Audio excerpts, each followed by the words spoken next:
सरस्वती नमस्तुभ्यं वरदे कामरूपिणी विद्यारंभं करिष्यामि सिद्धिर्भवतु मे सदा सिद्धिर्भवतु मे सदा सिद्धिर्भवतु मे सदा।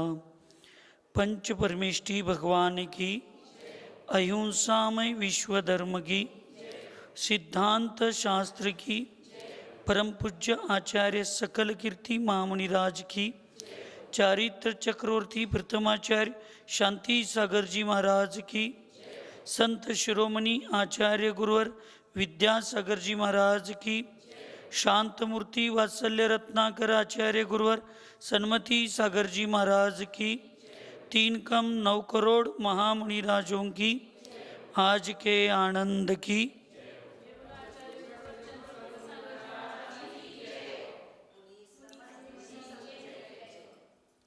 आचार्य भगवंत सकल कीर्ती महामुनिराज मूलाचार प्रदीप या महान ग्रंथामध्ये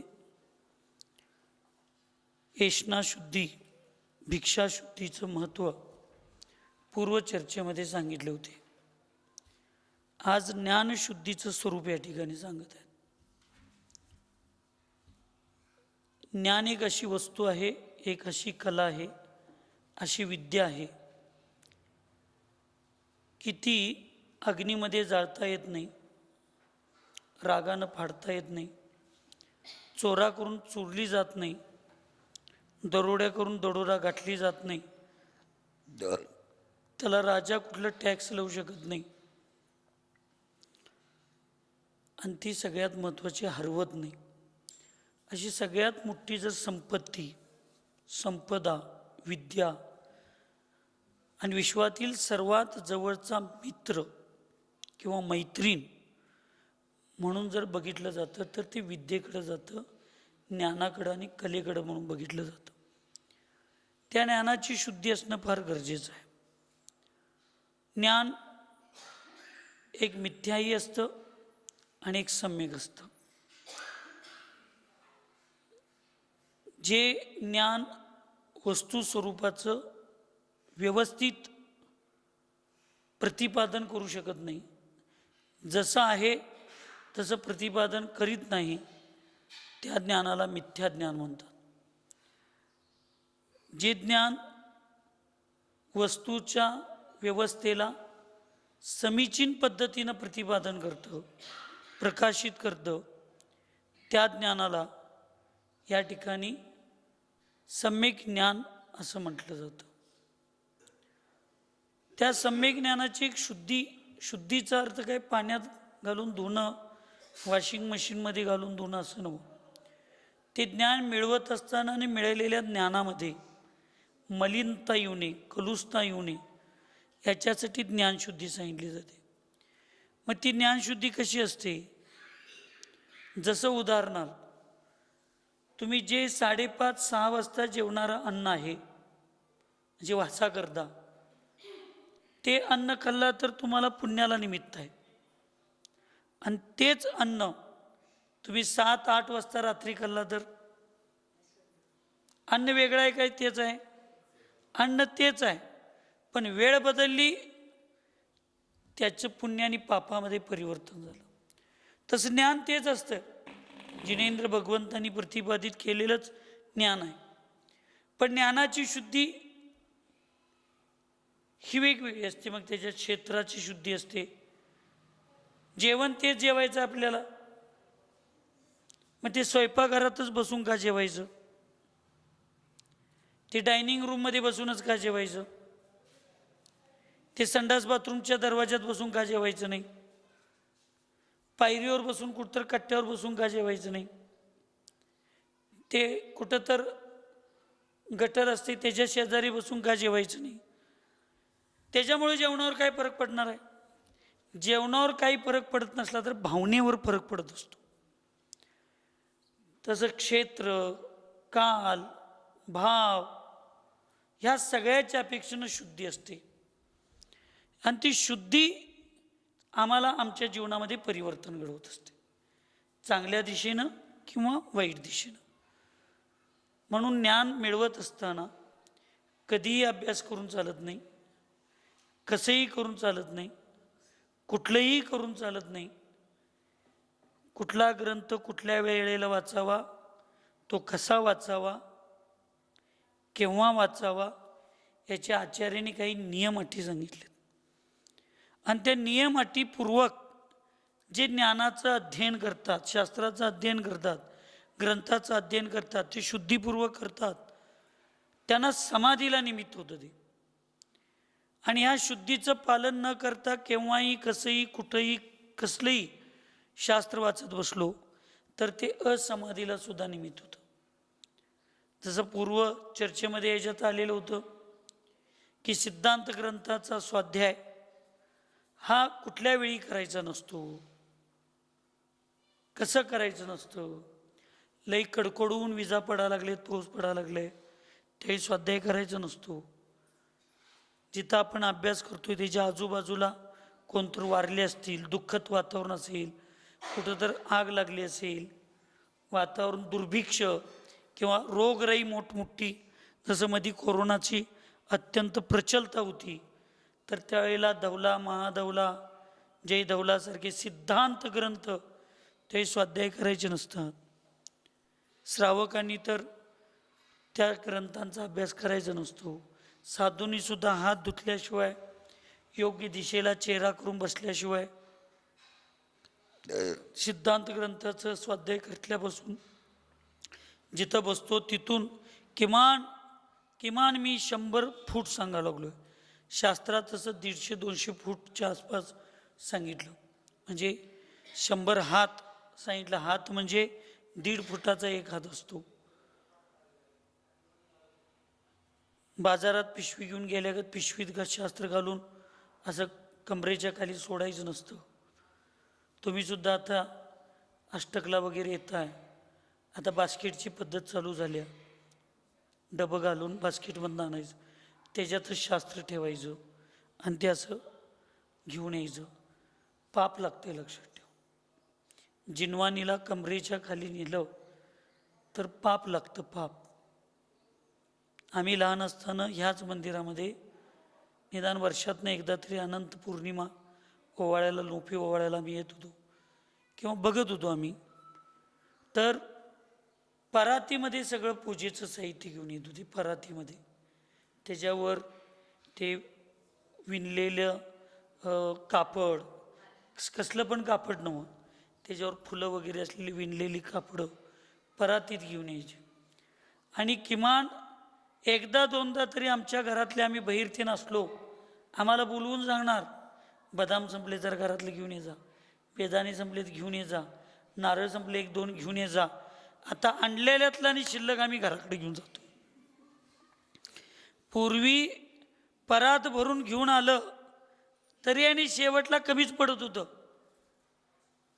आत्ता डब्यातनं घेऊन येतोय आम्ही खुडणीच्या, आणि त्यात आणि जाताना बघितलं तर शिल्लक असते.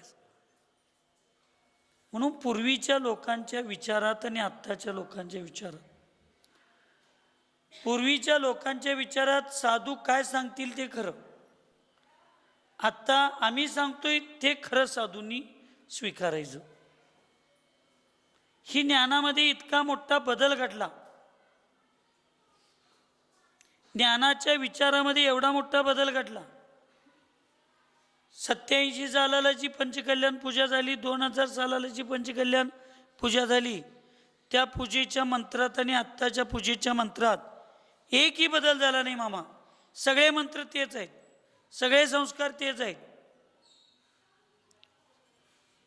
22-23 वर्षानं पूजा चालल्या म्हणजे 1, 2, 4, 5, 10 मंत्र वेगळे आल्यात.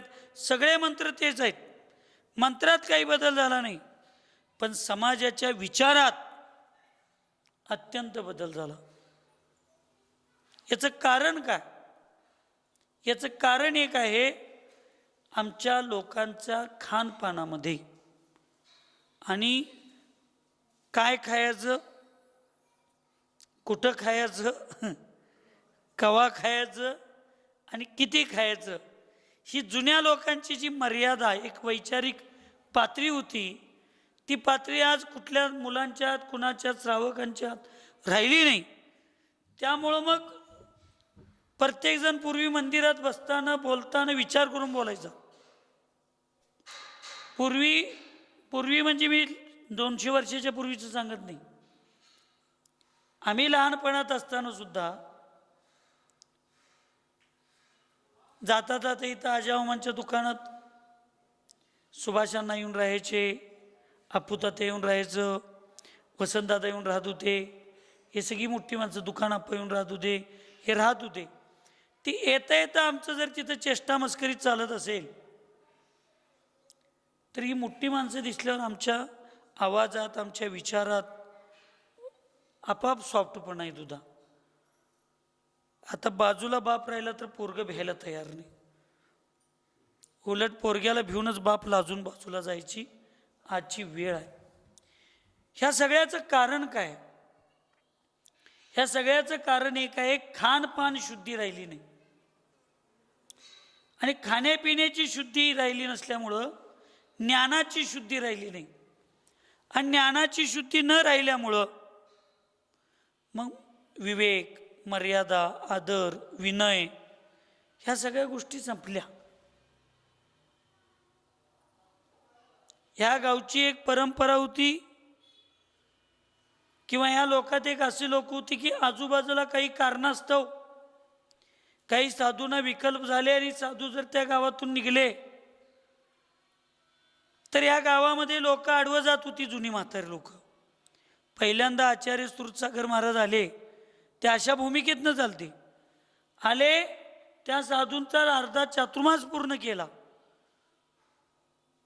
आणि परत त्यांच्या मार्गदर्शनात मंदिराचा जीर्णोद्धार झाला, पंचकल्याण पूजा झाली, सगळे झाले. आज समाजाला वाटतंय सगळ्यांना, आपल्या इथंही सगळीकडंच, आम्ही म्हणतोय तसं वागणार असतील तर महाराज येऊ देत, नाही तर जाऊ देत. पण लोकांच्या लक्षातच येईना की कोणतीही पंचकल्याण पूजेची विधी साधूंच्या शिवाय होऊ शकत नाही. जेवण नसलं तर पंचकल्याण होऊ शकते. 8 द्रव्यातलं एक द्रव्य नसलं तरी पंचकल्याण होऊ शकतं. प्रतिष्ठाचार्य नसले तरी पंचकल्याण होऊ शकतं. कारण पूर्वी हे काही नव्हतंच.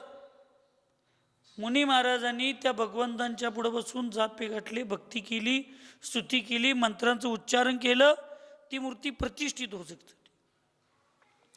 1000 शून्य जरी लिवला तरी त्याची किंमत शून्यच आहे.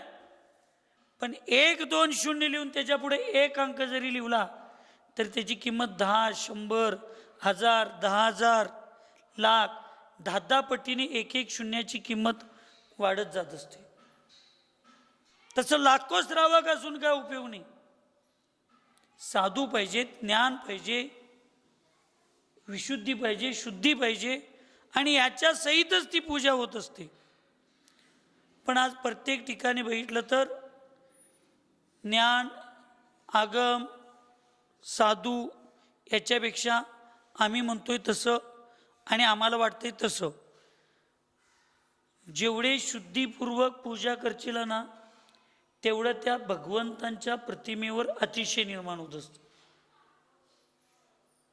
आज भले मी पंचकल्याण केलेले असू देत, कुणी असू देत, आणि त्याच्या पूर्वी जुने 100-150 शांतीसागर महाराजांच्या काळातले किंवा त्याच्या अगोदरच्या काळातले साधूंनी प्रतिमा केलेल्या ठिकाणी जाऊन पंचकल्याण केलेल्या प्रतिमेपुढे जावा. प्रतिमा कितीही जुनी असली, काही जरी असली तर तिथं बसल्यावर 1-2 मिनटं समाधान मिळतो, आनंद येतो. दिसायला बाहुबली भगवंतांच्या सारख्या मूर्त्या हजारो होतील, होणारच नाही एक, पण तो भाग वेगळा. पण दिसायला बाहुबली भगवंतांच्या सारख्या हजारो प्रतिमा निर्माण होतील, पण बाहुबली भगवंतांच्या चरणात श्रवण बेगोळा गेल्यानंतर जी शांती, सुख, समाधान आहे ते कुठल्याच बाहुबली भगवंतांच्या चरणात मिळणार. का मिळणार नाही? ती मूर्ती घडवत असताना अगदी त्या मूर्तिकाराचा सुद्धा त्याच्यात त्याग आहे, त्याच्यात शुद्धी आहे. त्या आचार्यांची तिथं तपस्या होती, नेमिचंद्र आचार्यांची. एक आणि एक माप त्यांनी स्वतः घेऊन सांगत होते. वैचारिक पातळीनं तिथं कार्य होत होतं, शुद्धीपूर्वक होत होतं. सगळ्यात तुम्हाला रोजच्या जीवनातील तुमची सोपी गोष्ट, डॉक्टर किती विद्वान आणि किती शाणे डॉक्टर असतील तर ऑपरेशन थिएटरमध्ये जाताना गाडीतनं घालून आलेल्या गाडीतनं कपड्यावर ऑपरेशन थिएटरमध्ये जात नाहीत. ते जाणार, हात धुणार साबणानं, डेटॉलनं, सगळ्यानं, आणि ऑपरेशन थिएटरमध्ये जायच्या अगोदर त्यांच्या ते हिरवं किंवा पांढऱ्या कलरचे जे सेंटेड म्हणजे शुद्ध धुतलेली कपडे तीच घालणार आणि मग ऑपरेशन थिएटरमध्ये जाणार. ऑपरेशन बुद्धीनं करायचं आहे काय त्या कपड्यानं करायचं आहे? बुद्धीनंच करायचं आहे, ज्ञानानंच करायचं आहे. मग त्या कपड्याचा काय संबंध आहे? तर इन्फेक्शन होऊ नये म्हणून सामान्य गोष्टीत सुद्धा एवढी शुद्धी पाळली जाते. एक शरीराचा रोग निवारण करण्यासाठी जर एवढी शुद्धी पाळायची असते तर आत्म्याचा भवरोग निवारण करण्यासाठी आपण सगळ्यांनी किती शुद्धी पाळली पाहिजे. त्या ज्ञानशुद्धीचं स्वरूप या ठिकाणी आचार्य सांगायला लागले. आचार्य भगवंत समंतभद्र महामुनिराज पूर्वीचे, त्यांनी रत्नकंडक श्रावकाचार ग्रंथ लिहिला. सम्यक दर्शन ज्ञान चारित्र्याची श्रावकांच्या अपेक्षेनं, त्याच्यामध्ये समाधीच्या तीन सगळ्या अपेक्षेनं ग्रंथ लिहिला. 150 श्लोकांचा ग्रंथ आहे. 41 श्लोकांनी त्यांनी सम्यक दर्शन सांगितलं. 101 गाथेंच्या माध्यमातून चारित्र अधिकार सांगितला. फक्त ज्ञानाचा अधिकार 5च सांगितला. 5च गाथेमध्ये ज्ञान सांगितलं, पण ते मधी सांगितलं. मधी तुम्ही काय म्हणताय? सम्यक दर्शन ज्ञान चारित्र म्हणताय काय सम्यक ज्ञान दर्शन चारित्र म्हणताय? ज्ञान का मधी ठेवलं? तर ज्ञान थोडं असलं तर चालेल, पण ते पक्का असेल तर ते सम्यक दर्शनाला पण सुरक्षित ठेवतं, सम्यक ज्ञान चारित्र्याला पण सुरक्षित ठेवतं.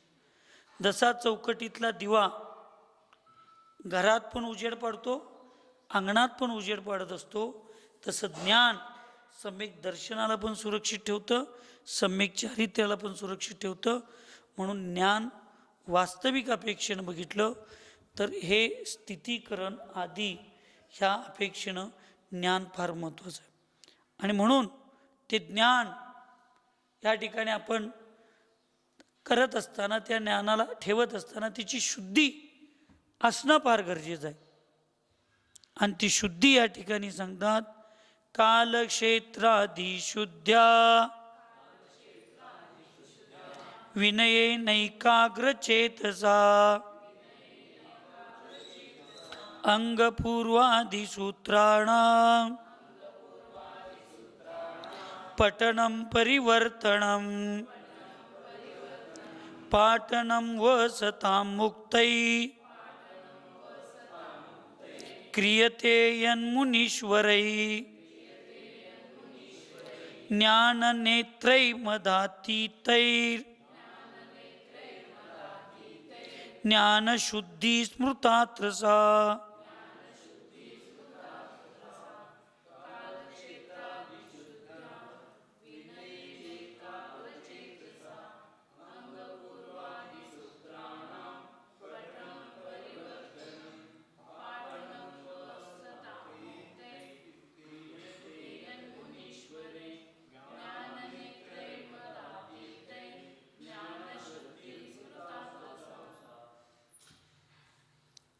ज्ञान रूपी नेत्रों को धारण करने वाले, ज्ञान रूपी नेत्रांना धारण करणारे, आणि और ज्ञान के अभिमान से सर्वथा रहित, ज्ञानाच्या अभिमानाने झालेले सर्व अभिमानापासून रहित ऐसे मुनिराज, असे जे मुनिराज आहेत ते मोक्ष प्राप्त करने के लिए, मोक्षाची प्राप्ती करून घेण्यासाठी कालशुद्धी, क्षेत्रशुद्धी आदि समस्त शुद्धियों के साथ साथ कालशुद्धि, क्षेत्रशुद्धी आदी म्हणजे त्याच्यात नंतर सगळ्या भावशुद्धी हे सगळे येतात.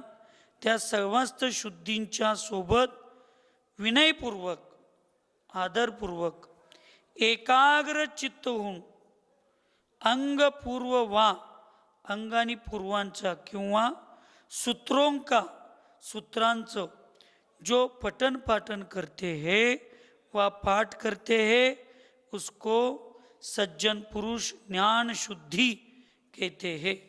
त्याला सज्जन पुरुष काय म्हणतात? ज्ञानशुद्धी म्हणतात. म्हणजे कालशुद्धी क्षेत्रशुद्धी आदीच्या सर्वाच्या माध्यमातून मुनिराज मोक्षाच्या प्राप्तीसाठी विनयपूर्वक एकाग्र चित्त होऊन असं जे स्वाध्याय पाठ पाठन करत असतात त्यालाच सज्जन पुरुष म्हणजेच आचार्य भगवंत सर्वजण त्याला ज्ञानशुद्धी असं म्हणतात. म्हणून विश्वामध्ये शुद्धीशिवाय कशालाही महत्त्व नाही. आपल्याला जेवत असताना शुद्ध असावं लागतं, पूजा करत असताना शुद्ध असावं लागतं. एखादी विधी तुम्ही ऑपरेशन मगा सांगितलं तसं शुद्ध. कुठल्याही ठिकाणी गेलं मला सांगा, सगळ्या सोपं जिथं म्हैशी आणि गाई बांधता तो गोठासुद्धा जर स्वच्छ नसेल, अशा गोठ्यातलं दूध प्यायला तर तुम्हाला समाधान वाटते का? समजा एखादी म्हैस किंवा गाय, तिचं स्तन आणि तिचं कास ती सगळं स्वच्छ आहे, पण त्या म्हैशीच्या आणि गाईच्या अंगावर सगळं शेण लिपलेलं आहे आणि ते तुम्ही डोळ्यानं बघितला तर तिचं दूध प्यायचं तुम्हाला भाव होतील काय? दूध पोटात जाईल? जाणार नाही. आणि गेलं तर एक घोटभर आतलं कालचं काय शिल्लक होतं ते पण सगळं बाहेर आल्याशिवाय राहणार नाही. साधं दूध पिण्यासाठी त्या म्हैशींची आणि त्या म्हैशीला बांधणाऱ्या जनावरांच्या गोट्यांची शुद्धी स्वच्छता एवढी महत्त्वाची आहे. तर आपण तर इथं भगवंतांना एका पाषाणाला भगवंत करत असताना आपल्या सर्वांच्या मनाची शुद्धी किती महत्त्वाची लागते, किती महत्त्वाची आहे. आणि ती शुद्धीपूर्वक एका पाषाणाला जर भगवान करण्याच्या भूमिकेत आमच्या मनाची शुद्धी असेल तर आमच्या मानवाला भगवान बनण्याचे परिणाम होतील आणि तशी योग्यता निर्माण. म्हणून येणाऱ्या कालावधीमध्ये जी पंचकल्याण पूजा आपण लोक करणार आहोत त्या पंचकल्याण पूजेमध्ये मनाची शुद्धी, वचनाची शुद्धी, कायेची शुद्धी आणि या सगळ्यांच्या बरोबर विचारांची म्हणजेच ज्ञानाची शुद्धीसुद्धा फार महत्त्वाची आहे. ज्ञानाची शुद्धी नसेल तर बाकी सगळ्या क्रिया आपल्या व्यर्थ आहेत आणि पुण्यापेक्षा आणि पूर्वीच्या मिळवलेल्या पापाच्या निर्जरेपेक्षा आपल्याला आणखीन नवीन पापबंधाला निमित्त होतील. तर आपण सगळ्यांनी ह्या गोष्टीचं चिंतन करून ज्ञानशुद्धीपूर्वकच सगळे धर्माचे क्रिया आणि जीवन जगण्याची कला शिकली पाहिजे आणि ते सगळं आमच्याकडे येऊ दे एवढीच मंगलमय भावना व्यक्त करतो आणि दमदो. सुखी रहे सब जीव जगत में, कोई कभी न घबरावे, वैर पाप अभिमान छोड़ जग, नित्य नए मंगल गावे. ओम नमः. सबको क्षमा, सबसे क्षमा.